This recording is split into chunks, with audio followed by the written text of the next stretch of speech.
All right. Today is a very, very special Tattoos and Toddlers podcast.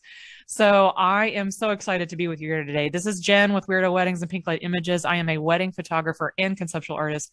And I just want to let you know that this podcast is all about real life, real business scenarios and entrepreneurship and juggling all the things in our life. And some fun conversations about tattoos. I do have to say, I am excited to share with you my guest today, Shaun Gray. And I'm going to let you intro yourself, Shaun, and tell me exactly what we're going to talk about today as far as your tattoo. Absolutely, Jen. Well, thank you so much for having me. I'm very excited about your podcast. And as soon as I saw you launch it, I was like, oh my goodness, I want to come hang out with my friend Jen and talk about it. So, of course, my name is Shaun Gray. I'm a wedding planner based in Houston, Texas, with over a decade of experience. And, one thing that we share in common is going against the grain, pulling inspiration out of situations that maybe don't trigger inspiration from a lot of people. And I think that's what makes it a fun reason to be a creative professional. And so I was like, oh, I'm just doing a podcast about tattoos. Well, I have a fun tattoo story. About it. Thank you again for having me, and I'm excited. Absolutely. Hopefully the audio did not cut out too bad on just a second ago. I heard a little bit of a blip, but we will keep on going. But I'm excited to have you here because I have enjoyed getting to know you on Clubhouse for, I don't know, was it 2.5, 3 years now? And I just love being passionate about what we do. And so I want to kind of start to ask you, I know you have a tattoo story for me today, and you told me it was a cupcake. Please do tell me your story. Yeah, absolutely. So I have a I have a cupcake tattoo on my left forearm, kind of where the elbow crease is. Oh, And I got it with a group of four friends. It was at a St. Patrick's Day Irish pub crawl in 2011 in Reno, Nevada. We were doing what you would do at a pub crawl, which is crawl around and drink some beer. And there was a tattoo shop open late, kind of capitalizing on the folks that were out for St. Patrick's Day. And we kind of looked at each other, and we were sitting, a person in our group named Meredith Tanzer, who's a local to Reno and the Bay Area in California artist, was like, well, I do cupcake drawings. Why don't we all go get matching cupcake tattoos? And so she drew it out for us, and we all went in line, and we all had a matching tattoo. And I just think it's a cool story. You would hope that a tattoo has a fun story attached to it like that, and I'm sure we'll get into it. I think it really set the stage for my passion as a wedding and event planner. yeah, I do have to say, where was this on your line of lineage of tattoos? Is this your first tattoo you've been before? I mean, where was the cupcake in all of this? It's my second. So I did the obligatory, I just turned 18. Let's go get a Of course you tattoo. did. I did too. And then the cupcake was my second. So I love the fact that it was a group event. On my podcast so far, I shared yesterday, I believe, that I did a group event type of thing called Tacos and Tattoos, but none of us got the same tattoo, but we had a taco party and then we all went and got tattoos together. And there is something about that shared experience, right? Absolutely. That's what I love about it, was the shared experience around all of us doing the same thing together at the same time. Now, here's another question. Did y'all get the tattoos in all the same areas or are they all different locations? No, they're all in the same area. Oh my gosh, that's legit commitment right there. Yeah, it's pretty fun. And it's a small tattoo. I'll send you a picture of it Yeah. today, but it's just a little something to mark that we were all there together on one evening, and went and had something that we can share and look back on. And every time I look at it, I'm reminded of them and our because obviously I've moved from Reno since then, but Oh yeah. it's just nice to have that special little bond that we all share together. That is so neat. I'm getting to know you even more. Now I know that you used to be in the Reno area and that you have a group of friends there. Y'all want to get tattoos. I think that's amazing. I'm actually trying to get a group of friends at some point this year. Maybe we all go get tattoos together. I don't know if I get the same one, but I just like the idea. I don't know if about you, but how many tattoos do you have total? Because once you go the first time, it's like you can't stop. I think the sun probably set on me adding any more. There was a time where I wanted another one, and I just never made it happen. And so I don't know. We'll see. I'm not opposed to it. I feel like with a tattoo, I have to be like really strongly Yeah. called to get it, Yeah. and that hasn't quite happened yet. And that's a big part of our conversation yesterday as well. When I was talking to some more friends, we were just discussing how some people have been wanting a tattoo but have never jumped out and got it. And then, like me, I've thought about every single one of them. And the only one that is actually visible to me, though, is on my forearm. Like you were just talking about the forearm being visible, right? Um, there is something about, I don't know if you thought this hard when you got your tattoos, where you placed them, did that play a part in the tattooing process for you? Because for me, it was very mental to get something visible versus not visible. Does that make sense?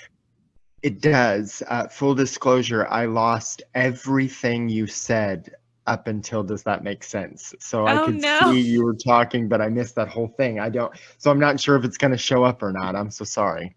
I guess we will figure that out to later. I'll watch it back and see if we lost anything. But my question was, is the location of your tattoo being visible? Did the decision on where to place it factor into how you would approach whether, I guess my question is, like, I have a lot of hidden tattoos, like nobody would see them unless I showed them. It being on a place that's very visible, is there a reason why, is it something that, is it so you can just look at it all the time, or is it just a natural idea that you had to place it there on your arm? I think it was the fact of it's somewhere noticeable where you can see it. You don't have to go looking for it. I don't have to be bent over in front of a mirror to be able to see that we Yeah. all have that same tattoo. Yes. But it's still hidden enough that if this was back in 2011, the world is completely different now, but if in the event you ever saw yourself in a professional setting where you had to cover up a tattoo, it's Yeah. a really easy way to just wear like 3/4 length sleeves and nobody would You're know. done. Yeah. Mhm. That's awesome though. Yeah, I love the idea, because a lot of us do put a lot of thought into our tattoos, no matter if you have 1 or 11 or 111, whatever. I know I've put a thought. I've actually lost count because I've had like 2 redone. So I was like, that totally counts as a new tattoo, because they've kind of like, the original one, say from 1995, has been morphed into something else, but it's the same thing, but just added on to, right? Like, it's very interesting. But I do want to get to the meat of this story as to why the cupcake kind of ties into your passion for the weddings and events industry, and how that kind of tied all together into doing what you're doing now. Absolutely. I think what ends up happening is we all enter the weddings and events industry because, we had a great experience at an event, or we planned a gathering that we were super emotionally tied to because it was our own wedding, or it was our parents' vow renewal, or whatever the case may be. And for me, it was recognizing that, and it's even more now prevalent today than it was, 4, 5, 10 years ago. And that is, when people gather physically together in the same space, doing something together that they can look back on and have memories around, that's important. And as we continue to get deeper into digital spaces and social media and kind of online first, I think the onus becomes on wedding and event professionals to really step it up in terms of what they're offering their clients and their clients' guests at these weddings and events. Or else it's like, I could have phoned that in. Like, I could have just caught the replay and watched it in the comfort of my own home. And so for me as a wedding planner, I'm always looking at ways to really make it a profound experience for people that attend, because I know they don't have to today. I know that they could just live stream it and watch it in the comfort of their own home. So if you're going to have a physical event, what can we do to make it something that they would not be able to experience anywhere else? And what I'm hearing is, and what I've been talking about all day long, it feels like, is the human connection. There is Absolutely. something about, as much as I love and adore all of my digital friends and all of my wonderful Clubhouse buddies, and all of my wonderful internet world friends, there is something about being in the presence of other people that really is impactful as that connection that we all need with each other. That energy that we feel when we're in the room together. And so that's what I'm hearing as I'm hearing you speak, is that passion for the get together, the get together of everybody celebrating, and there's still, like, there's weddings and funerals, right? We have the people where we're intensely emotional experiences, whether it's life or death. I think it's an amazing thing that we should never forget to do as humans, is to enjoy each other's company and connect with each other. I completely agree. And I think when you lead with that, most of the work is already done. Yeah. But then once you've made the commitment to host a live in-person gathering, what are you going to do to make that worthwhile for your guests? So Yeah. it's not just, okay, I have the venue, I have enough tables and chairs, and I put food. Like, how are you going to utilize or invigorate all of the senses for your guests to make it so that when they leave, they know without a doubt they would not have been able to experience anything close to what they just experienced unless they attended. And as a wedding and event planner and somebody who takes great ownership in I lead with that every single day. Amazing. I love that. Is there a personal example of our human connection moment we just talked about that you experienced recently that you want to share with the listeners real quick as we start to round out our conversation?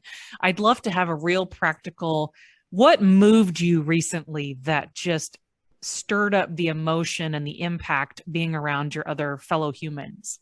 Oh my goodness, I have a great example, and I'm going to Yay! start it, and you're going to be like, oh, of course, Shaun would start with this. But the other day, what was it? Earlier this week, I had, for whatever reason, the stars aligned, and Houston had two industry events on the same day. Whoa. They did a preview in the afternoon with a national media company for planners to come tour this new hospitality group complex. And I walked in, and it starts off, it's a beautiful space. It's a great dining room. They put a lot of care into it, entertainment and decor. However, when we all got in there, it was like 30 planners staring at each other, just like, okay, what else you got? This is the dining room. Cool, right? Yeah. And I'm sitting there with my planner colleague that I attended with going, you just want to go have lunch somewhere so we control the environment and we can Ooh. have each other's connection that we were craving, but like just separate ourselves from this? Because I'll be real with you, I don't need to go spend an afternoon with 30 event planners. 90% of them I wouldn't care to talk to in any given situation, let Right. alone when you put us all in the same space. So that was kind of a miss for me in terms of like, oh, we're going to get all together and share human connection. However, immediately following that event, another local media company for weddings did their, and they're known for these industry parties where they get all of their advertisers and other wedding industry collaborators together, and they did a party at the Bell Tower on 34th. The Bell Tower on 34th was able to preview some of their amazing video mapping that they have in one of their Ooh. venues. I mean, like cars driving on the floor and you're trying to jump out of the way so you don't get like hit in the feet with them, funny games like that. But seeing this swell of industry professionals that you've worked with maybe a few years ago but haven't seen in a while, and you're in this environment where again all of your senses are invigorated. Mm-hmm. And the special thing was I was able to see people that I look up to and that I have great respect for that I hadn't seen in 6 or 7 years. They ended up coming to this party. So that is a great, okay, here's one way where it kind of missed the the buck. And then here's where it was completely, I was over the moon that I attended and couldn't see myself not attending after being there. Oh, I love that. I believe you have two dramatic examples of opportunities for connection, which technically you did connect with both. Yep. I think the one-to-one is very powerful, but I also love when an event, when everybody's connecting at the same time, very much how when I go to see a Blue Man Group show. I'm gonna throw that in there. It's like that connection. It wouldn't be a Jen podcast without a Blue Man Group reference. I just had to, because when I think of what you're describing, I think about when I go see Blue Man. It's like we're all there for the same purpose. We're all seeing a presentation. Mind you, it is an art and music and everything, but we're all experiencing it together. So we're giving of our energy into it, but we're also connecting with the stage. We're connecting with the characters. We're connecting with each other because, like, still people have not seen the show. So they have, I'm connecting with people who've never seen the show versus people who have seen the show. And the same when I go to these wedding events, right? Like, it's a mixture of people that do or do not know me, but the opportunity for connection is very real. So that's a great example of the human connection in two different ways in my eyesight here, what I'm seeing. So as we round out our little talk here, I don't even know what to label this today. I might have you help me label what this talk would be. But I love the fact that you have a cupcake tattoo, because it's just it's not what I would have envisioned when you reached out to me for this. I love the fact that it's a cupcake because I love cake. But as we round out our talk here, I just wanted to see if there's anything else that we want to leave our listeners with today when in regards to that life balance we're all talking about. I did the air quotes, y'all. Balance isn't really a thing, but I do think that we have compartmentalized time where we have downtime, we have business time, we have obviously tattoo time. You have to commit to the time to get the tattoo. Is there anything else we want to leave with our listeners today as we start to round out?